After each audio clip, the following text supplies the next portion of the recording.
Hello मैत्रिणींनो, कशा आहात? मजेत ना? मालिकेचा आनंद घेताना घेतलाच पाहिजे, त्यामुळं आपण आपलं टेन्शन विसरतो. तर आता चला तर मग लग्नानंतर होईलच की प्रेम ह्या मालिकेमध्ये आता खूप मोठा ट्विस्ट येणार आहे. काव्यासमोर नंदिनीचं सत्य आलंच म्हणून समजा बरं का. कारण काव्या इतकी हुशार आहे ना, तिच्या डोळ्यातून एक सुद्धा गोष्ट अशी निष्ठत नसते. आता तिला वाटत असतं की मी माझ्या बाळाबरोबर बोलते, मग नंदिनी ताई तिच्या बाळाबरोबर का बोलत नाही, असा विचार सारखा आता काव्याच्या डोक्यामध्ये भिनत असतो.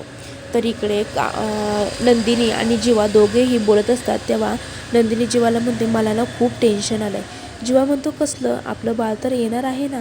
ती म्हणते, येणार आहे रे, पण घरातल्यांना तोंड कसं द्यायचं मला कळतच नाही आहे.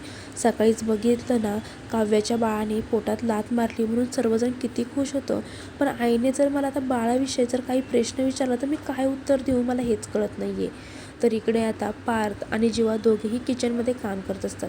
तेव्हा पार्थ अचानकच जीवाला विचारतो, काय रे, नंदीची प्रेग्नेन्सी ओके आहे ना? काही प्रॉब्लेम नाही ना? जीवा म्हणतो, नाही नाही. पण जेव्हा जीवा नाही म्हणत असताना त्याच्या चेहऱ्यावरती एक वेगळेच एक्सप्रेशन होते, ते पार्थने बघितलेले असतात. तेव्हा पार्थच्या मनामध्ये डाऊट येतो की जीवा काहीतरी नक्कीच लपवते.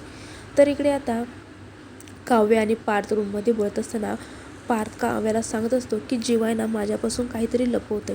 नंदिनी तर काव्या म्हणते, नंदिनी ताईसुद्धा माझ्यापासून काहीतरी लपवते 100%, पण ती मला खरं का सांगत नाही ना, मला माहीतच नाही आहे.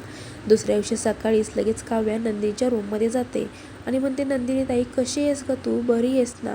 हे बघ ना गं, हे पोटातलं बाळ मला सारखं लाथ मारते.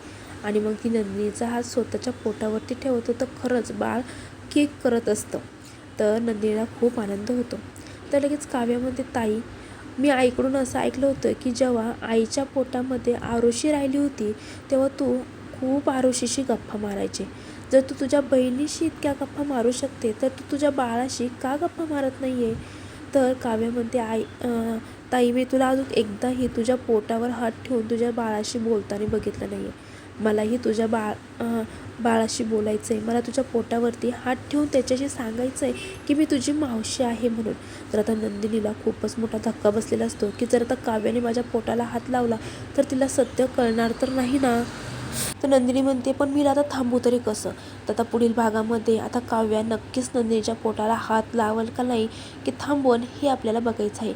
त्यासाठी चॅनलला सबस्क्राईब करा आणि शेजारीच असलेल्या बेल आयकॉनवरती क्लिक करा, जेणेकरून पुढचा व्हिडिओ तुमच्यापर्यंत लवकरात लवकर पोहोचेल. आणि हो मैत्रिणींनो, तुम्ही हा व्हिडिओ कुठून ऐकताय हे नक्की कमेंट करून सांगा बरं का. चला तर मग आत्तापुरतं एवढंच. चला बाय.